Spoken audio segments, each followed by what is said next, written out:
All right, so for today's in-service, it's with regards to medical screening.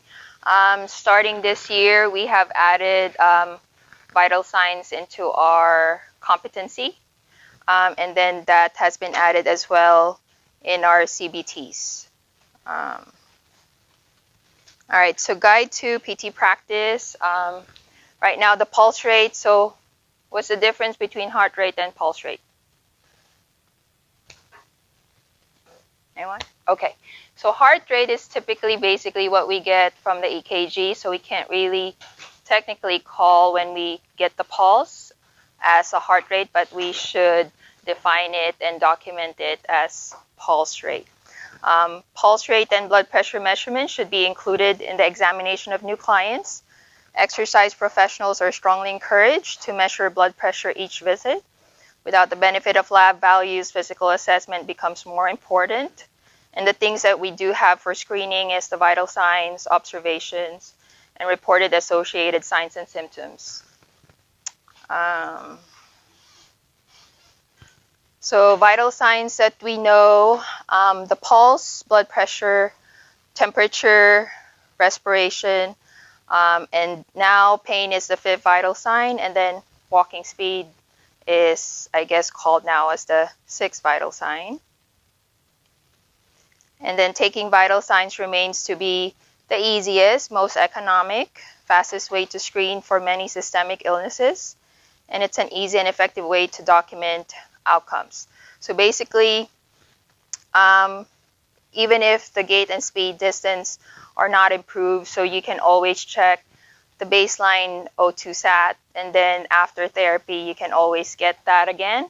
And if there's an improvement there, then that can be a sign of, a benefit from your therapy that you're getting, and then the faster return to normal pulse rate, and then the lower resting blood pressure as well. And so basically, we are expected now to have the vitals to be included in all our initial evals, so that we have that baseline vitals collected, so that if in case you feel that the patient is not feeling well or you question what's going on, you can compare that reading, that session on the baseline and take it from there. So this is basically, so the PowerPoint would be sent out to you guys by Mike so that you guys can have a copy. It's just a long list there. So we have not been doing that. So yeah, so starting, because I think your review now would include vitals, so then we can go over that. But after today, if you guys can do that, that would be great. And then at least also having a baseline information, you can then at least help or assist the primary care to discover any abnormal findings or patterns with your patient, and then coordinate with the referring physician with that as well. So with the pulse, why it's not really good to depend on the pulse oximeter, because it's not really as reliable, and then plus when you do it manually, you can feel more the abnormalities, and at the same time there's a lot of artifacts that the device can pick up as well. And then it's pretty much self-explanatory. And like I said, pulse abnormalities can be best, I guess, identified when you're doing it manually. So weaker pulse beat as opposed to how strong you feel that it should be. And then irregular heartbeats, like it fluctuates, and then skip beats as well. So try to, document that as well. All right, and then, hold on, let me put this here. So if the normal would be the pulse decreases slightly with expiration and pulse increases slightly with inspiration, then what would be a paradoxic pulse?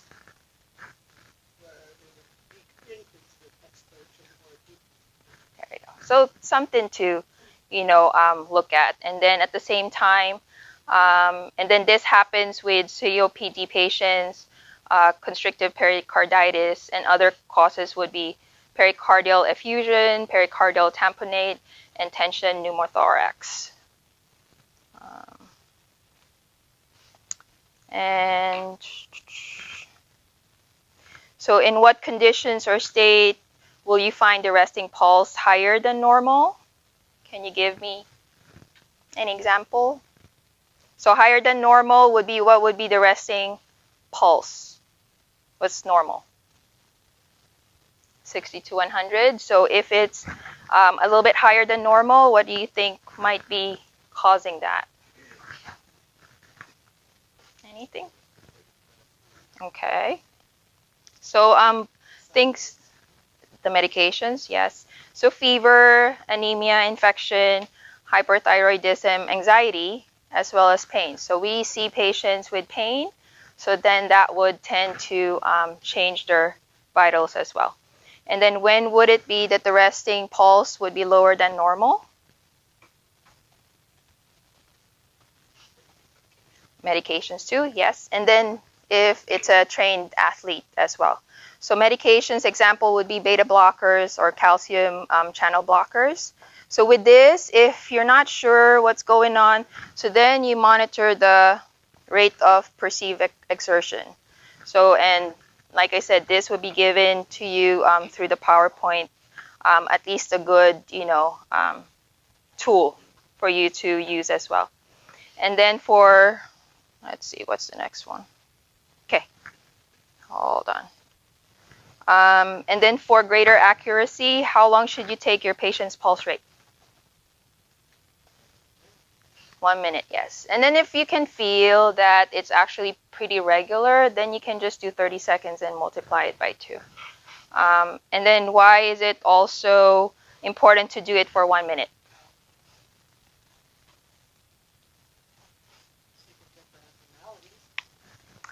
Thank you, Shelley. So that's, yeah. So that's basically how you would just, pick up on some abnormalities. And then let's see. So now for blood pressure. So there's a new American Heart Association guideline. So this is in our new CBT as well. So less than 120/80 as opposed to before. That was supposed to be normal. Then elevated, stage 1, stage 2, and then the hypertensive crisis. And then what are the, okay. So abnormal readings, you should just not be too concerned if it's just a blood pressure. Correlate it with the other vital signs, and then for associated signs and symptoms. And what can be the other signs and symptoms that the patient can tell you, then you would be a little bit more concerned. Examples. Headache. Anything else? Yeah. Huh? So nausea, headache, the 5Ds, which is for the vestibular basilar VBI testing, which is dizziness, diplopia, dysphagia, dysarthria, drop attack. Yeah.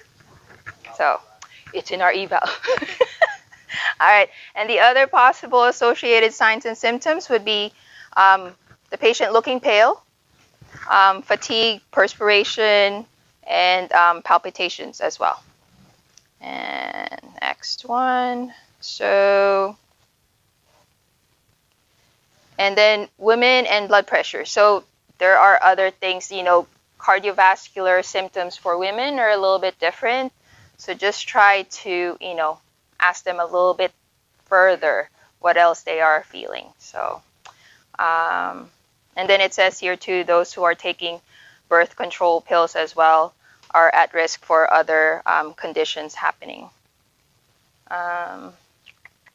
Okay. So blood pressure and pulse rate changes with exercise. So it's basically, hold on, let's see, like a linear increase with systolic blood pressure.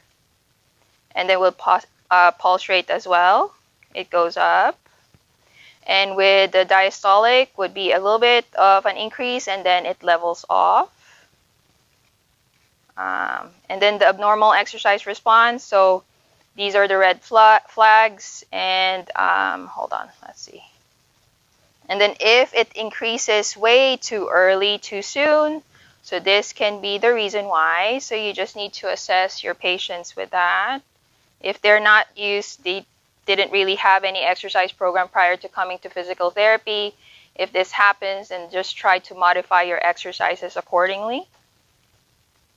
And then if this happens, instead of the usual increase, it like levels off, then you don't want this.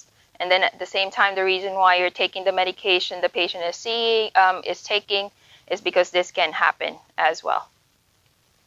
And then, of course, the sudden drop too with exercise, the more that you work with the patient, not a good thing to happen. Okay. So with the systolic blood pressure, the linear increase would be what you would want for the increase in workload. And then if it's too fast of an increase, this is why it's happening. And if it increases a little bit slowly and levels off, this would be what's going on possibly. And the drop again, you wouldn't want that to be seen. For the diastolic blood pressure, basically, if it continues to go up and spike, and that's why it's very important to try to just identify the patients that you would want to monitor during the exercises that you're doing, just so you can prevent any other thing happening in the clinic. Okay, so hypertension, hold on. Older adults taking NSAIDs, so our pain medication, and then masked hypertension, normal in the clinic but periodically high at home, and this typically affects 10% of adults. White coat, high blood pressure, so we do see a lot of those, and this affects 15 to 20% of adults with stage 2 hypertension. The red flag would be excessive morning blood pressure, because typically it should go down lower. If they're monitoring their blood pressure morning, noon, and night, the morning the next day should be a little bit lower. So if it's spiked, so that's a red flag. So just advise the patient to take their blood pressure at home to identify adults with masked, white coat, or ambulatory high blood pressure. And high blood pressure in children and adolescents are up to 3% with children under age 18 have hypertension. And the right arm is preferred with children for comparison with standard tables. I don't know why. Please don't ask me. Just the right arm. So that's it. What else? Let's see. Okay, hold on. And then hypotension as well. So these are all information for you guys to look at. And then for those who have, it's actually a risk for dementia as well. So things that we need to just look out for. And the lower standing. Yeah, I don't know. If it's less than, yeah. That's what they are. I don't know. This is part of the slides that I got from my instructor. So yeah, and I think it's in the book that we used as well. So it's just to help out for those who haven't had any diagnosis of dementia or Alzheimer's. So their vitals are also a little bit of an indicator of what's going on as well. And then walking speed as the sixth vital sign. It is a reliable, valid, and sensitive measure of functional ability. So what we sometimes use is a tug. So hopefully once we get new carpeting, we actually said that, you know, if they can put like the 10 feet, 20 feet on the carpet itself, so that at least we don't have to, you know, try to determine what the proper distance is.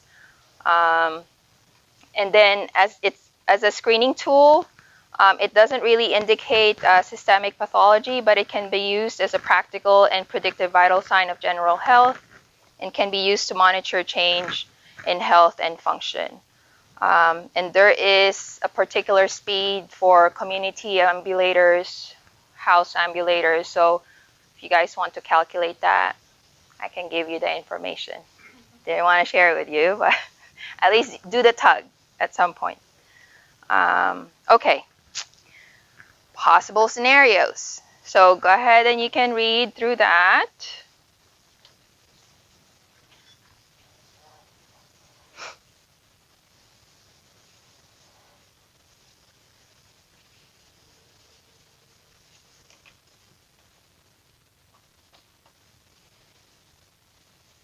So based on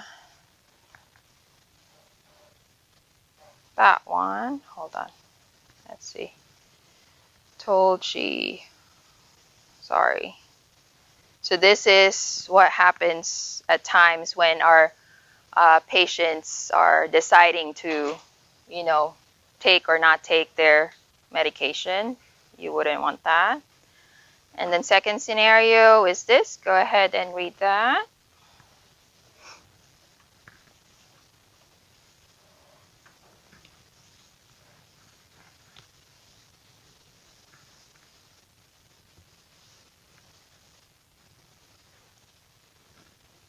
Okay. So based on the pulse rate and blood pressure response to exercise, what is happening with this client?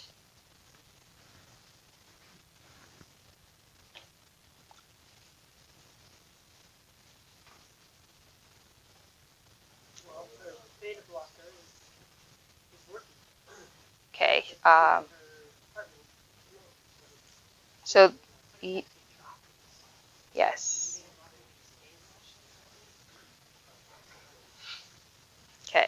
So with all of the vitals that you have taken and then the symptoms of the patient reporting feeling too short of breath and then complaints of chest pain, basically she is having a anginal episode.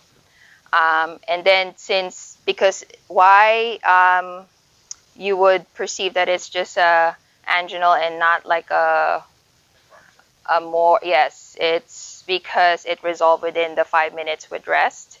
And then there's that disproportionate response to exercise, like what the graph that I showed you earlier. And basically the red flags for this patient is the fall in pulse rate and the systolic blood pressure, increase in diastolic blood pressure, and then the continuous fall in the blood pressure, pulse rate, and the blood pressure, the more and more exercise that she's doing, and which is indicative of the heart failing and becoming ischemic. And then also the increase in diastolic blood pressure, it's showing that the heart is becoming ischemic as well. And then what would be your next course of action for this patient?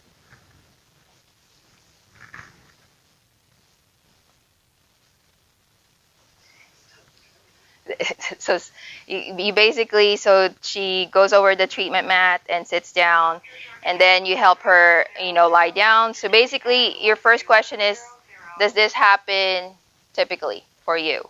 Or is it unusual? So if it's typical and they're the same, or it's worse in intensity compared to, what she usually, experiences, and did it come on a little bit earlier than her usual? This would be a call to the doctor. If in case it's a new thing, it's not a typical thing, so of course let the doctor know, because we would still be pushing this patient anyway in the next session. So just coordinate with the doctor. So these are reasons why we really need to take the vitals and try to really modify our treatment plan with patients.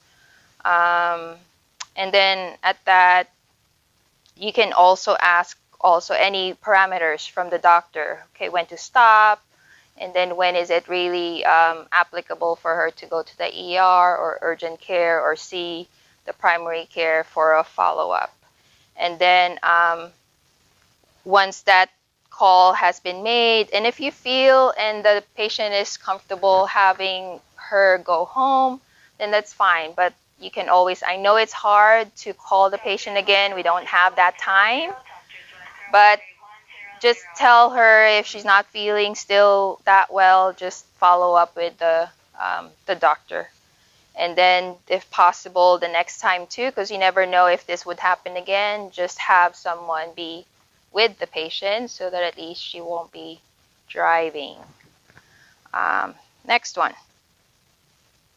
You go, guys, read that.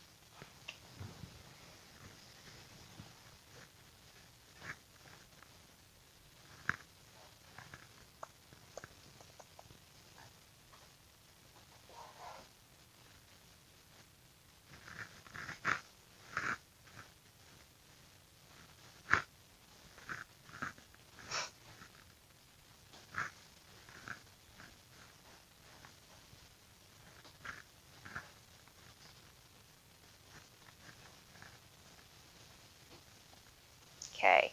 Question. Are his resting vital signs normal?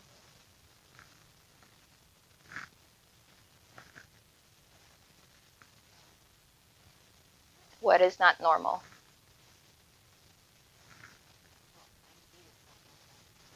The 98 resting, it's still within the 60 to 100. It's a little bit on the high side, yeah. But what would be the not normal?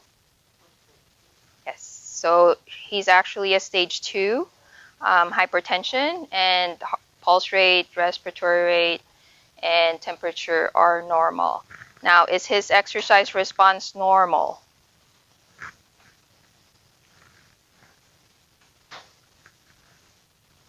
Hold on.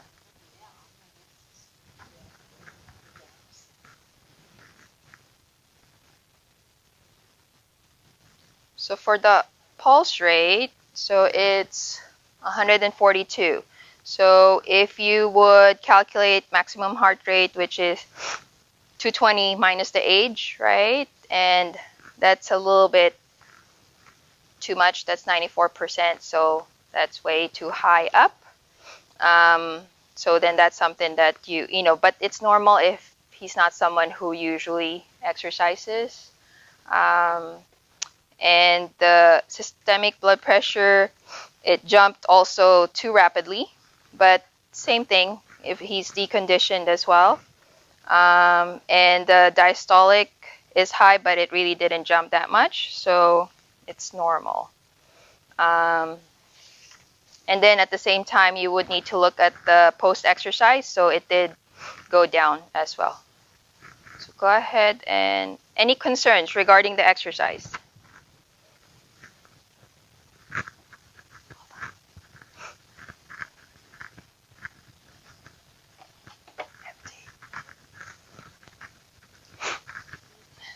Yeah. Okay, with the exercise, any concerns?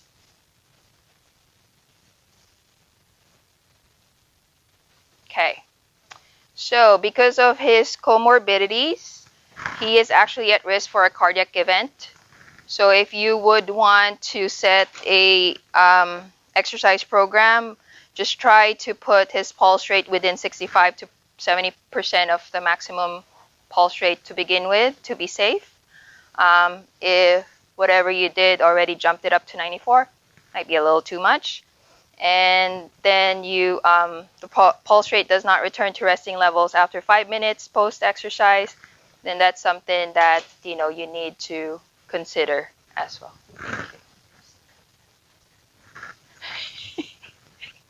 Thank you.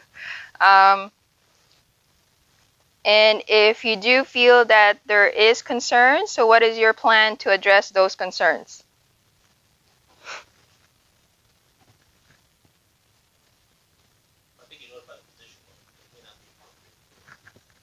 Yeah, so that's one. And then at the same time to maybe try to look for something, because he's very deconditioned, try to look for a very basic exercise too, because we need to have them moving as well, but we just need to make sure that they're medically safe as well.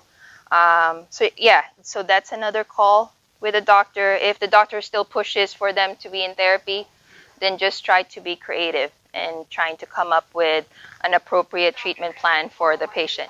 So with this one here, then time management, I know we don't have enough time, but hey, if it's HMO or PPO, sorry.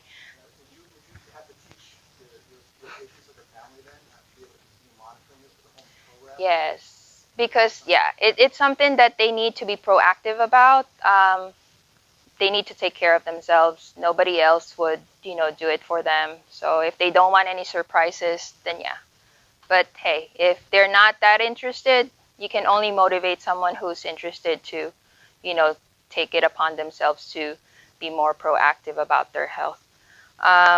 So with this one, unfortunately, you would take it before, during, and after exercise. And then, like I said, 65 to 70% of maximum pulse rate for safety. And then certain guidelines for the blood pressure, how much it should stay and not exceed. And then you can also use the perceived exertion scale so that you have a little bit more information to control the exercise intensity.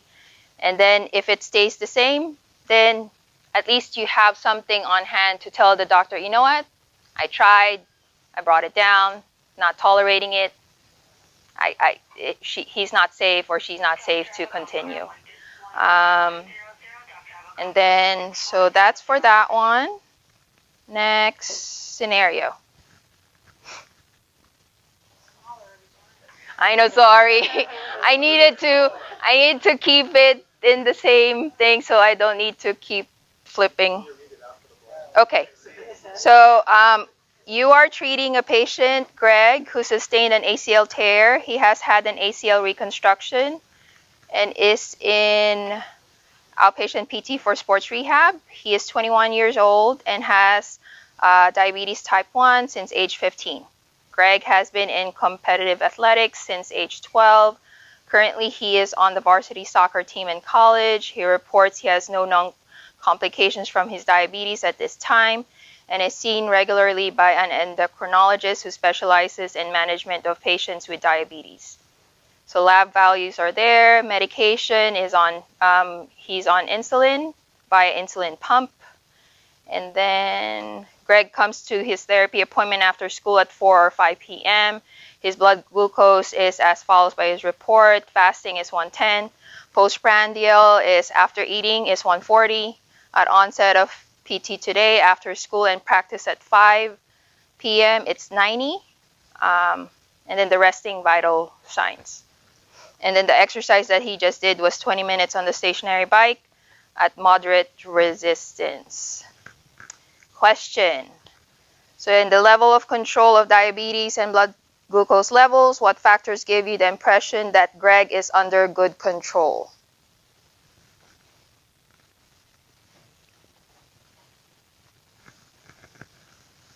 Well, his blood sugars decrease after exercise. So it's yeah. So it's more this information. The fasting is within the normal, and then the effect after meal is within. It's in the high end of normal, but it's still okay. And what factors may be of concern to you regarding Greg's control? What was it that you said earlier, Shelley? Just that his body adapts after exercise to insulin reading is 90. Blood sugars a little bit with exercise. So yeah, so that's a little bit on the low side. So we have like the orange juice. So is it lower than 70? Can't remember offhand, but I'll go check. But yeah, after exercise, this reading, he should have like a 10-15 grams of carbohydrate snack, and then retest it in 15 minutes to just check and see. And then, what is your impression of Greg's current control? Good. His A1C is 6.2. Mm-hmm. So fair control would be 2.5 to 5.9. But yes, if he's on insulin anyway, that would be fine. So right now, the lab values might suggest that renal issues may be developing as well. I don't have the normal So it's a matter of just looking it up. I think in the inpatient packet that we have, maybe we do have all those information available. And then the long-term complications, basically what factors in Greg point to possible presence of late complications from diabetes?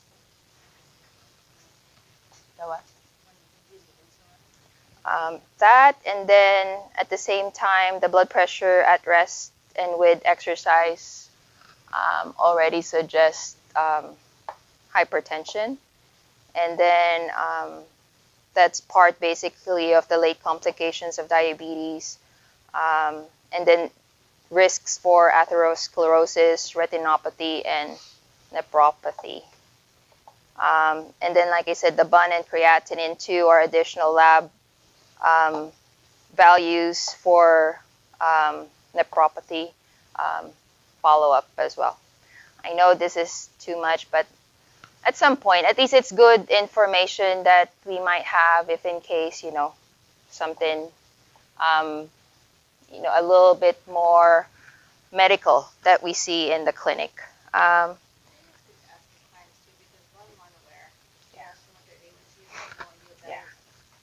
Exactly.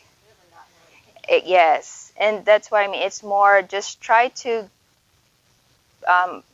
have them really realize the importance of them knowing what's going on with their health as well, and not just say, "Well, my doctor told me to take this."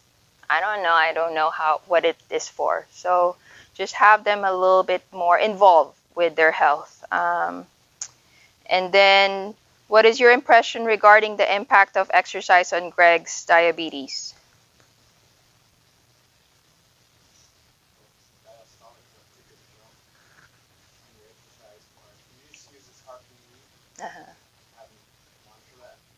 Uh, this is just like a straight out scenario.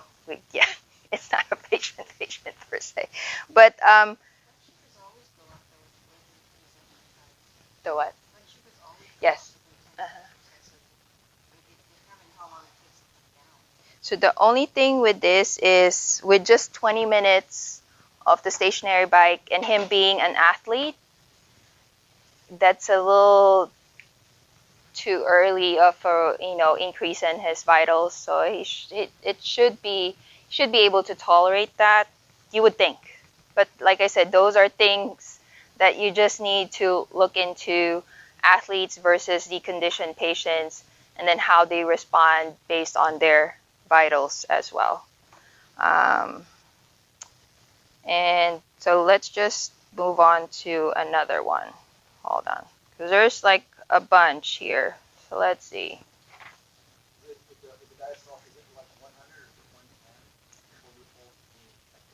I think what we have is it 100? And then at the same time, it's that one is just for us to follow, but it's not set in stone. So you need to have that discussion with the doctor, what their parameters with that specific patient. So if it does go beyond what are suggested, because we can't really put that's our policy, because it's not, but it's just what they have given us to follow. Yeah, because if we start saying it's per policy, and then that's when you call the doctor at that point. Okay, so this, is it still small? So so go ahead.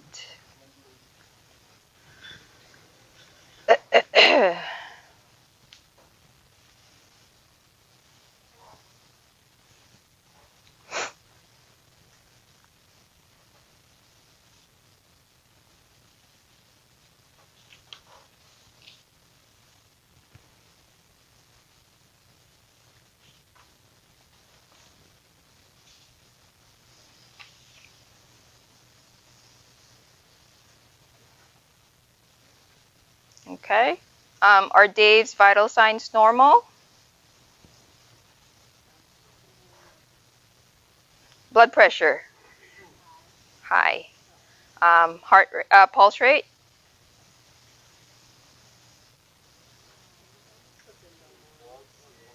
Okay. So normal. O2 sat. It's low, but it's not critical. I think, is it 90 or 92? Yeah. So, and then temperature is slightly elevated. What's the fever temperature?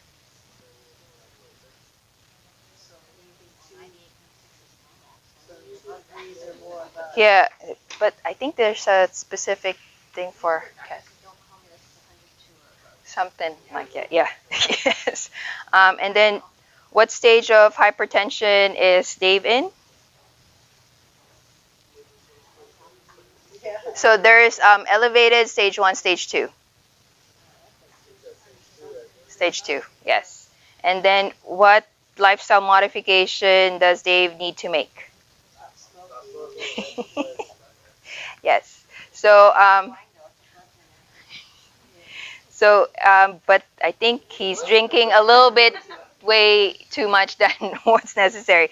So, cornerstone in treatment of high blood pressure would be regular aerobic activity, weight loss, decreased salt intake, increased intake of fruit and vegetables, and then decreasing the amount of total fat, especially saturated fat in the diet.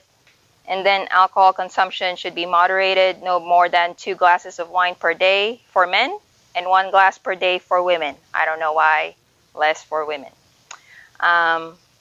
Part of Dave's lifestyle modification is to exercise. Would you put Dave on the treadmill? Why or why not?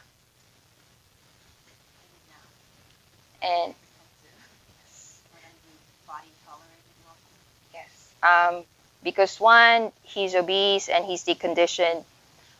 It might be a little too early, too soon. You can slowly progress with that. And then, of course, what would be good is just to monitor Dave's vital signs as well. Okay, next one. Let's see. Okay, last scenario. Okay, let's see.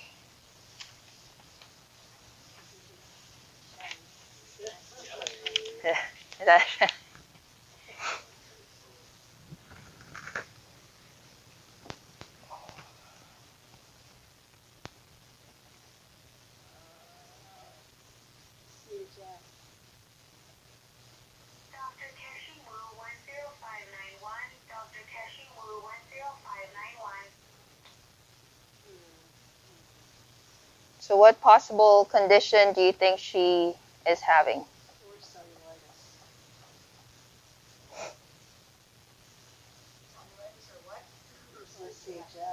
So just look at the blood glucose also.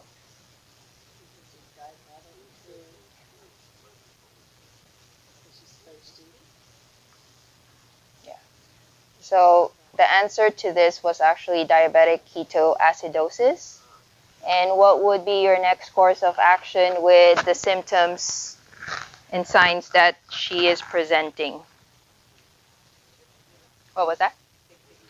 Yes. Yes. Or call a code blue. What number? 1299. We're evaluating, so she's inside. All right. Next thing. All right. Multiple choice. Which of the following would not be a red flag for a physician referral during a PT screening?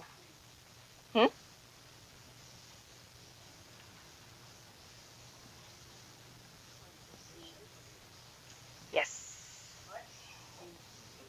Not be a red flag. Okay.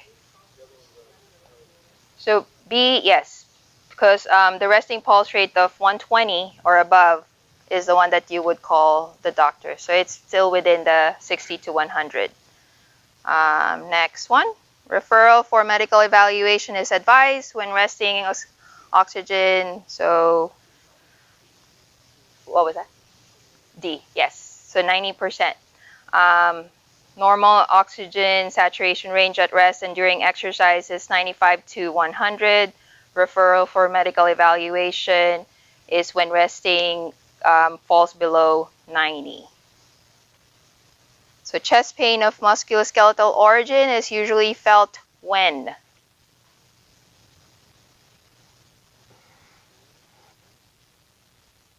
Sayed 16030.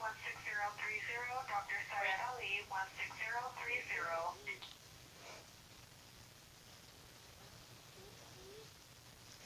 It's actually, it's A. Yes. So chest pain associated with increased activity is a red flag for possible cardiovascular involvement, wherein the onset of pain is not immediate, but rather occurs 5 to 10 minutes after the activity begins. And chest pain from a musculoskeletal origin will occur immediately with the use of the chest wall muscles, and a patient with vascular compromise will feel pain 5 to 10 minutes after the activity begins. Which of the following is indicative of shoulder pain caused by angina?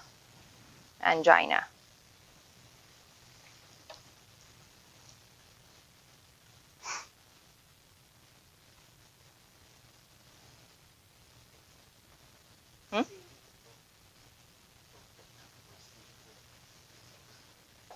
See, B. Shoulder pain increases with isolated lower extremity movement. Shoulder pain that begins 3 to 5 minutes after the start of activity is a sign of cardiac-related angina. Shoulder pain associated with myocardial infarction is unaffected by position, breathing, or movement. Look for shoulder pain with isolated lower extremity motion if angina is suspected. All right. So possible actions based on your patient's signs and symptoms.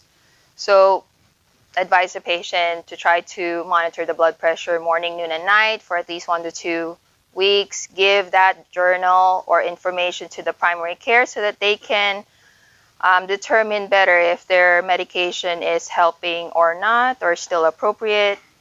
Then call the doctor, inform the doctor of the patient's abnormal or atypical signs and symptoms, or follow up with the primary care, go to urgent care, or ask if they want to go to the ER versus calling a code blue.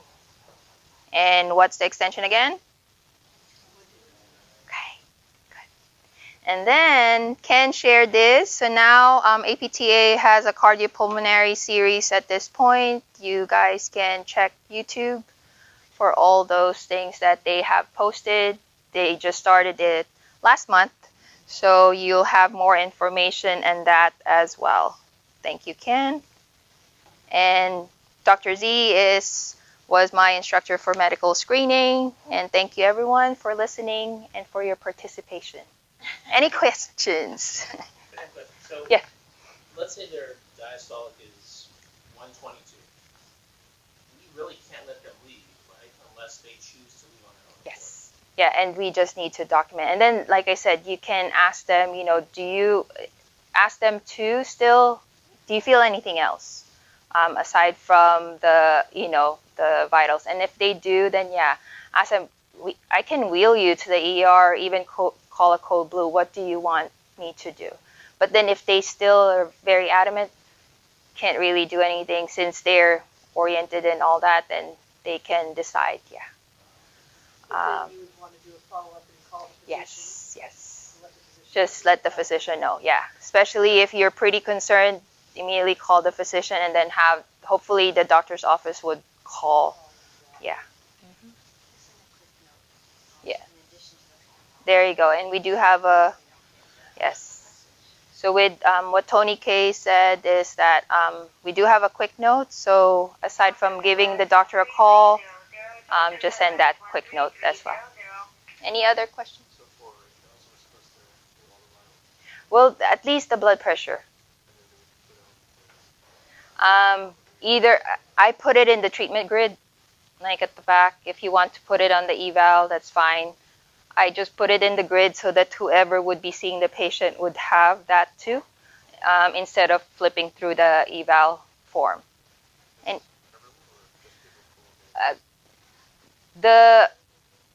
ideal thing would be for everyone, but please, especially for those who have diabetes, hypertension, history of stroke, heart issues. So just for, for the patient first, right? And then I think you just need to practice taking it also from the lower extremity, because before the no, blood pressure. Okay, yes. So you on the lower leg, and then you use your, that's why I don't do that. I'm like, so yes. Aside from that, the posterior tibial artery as well. And what you do is, if before the teaching was, if they have a breast surgery for cancer on the left, you can take it on the right. But now they're saying that that can trigger lymphedema as well on the opposite, so better take it on the leg. I don't know. I've tried. It's too hard, so I just tell them I'm really sorry. I don't want to give you any false measurement or whatnot, so reading. So. Yeah, but but just the information for all of you that that's what it is right now. But I do have a patient right now. She was told to take it on the right. She had breast surgery on the left, so I'm like, okay. So. Yes, so of course don't put it on any of the ones that with, when you have dialysis and all that. So of course put it on the other side. Anything else? No? Okay, and Mike will have this available for everyone in the PowerPoint, and check your emails, okay? Alrighty.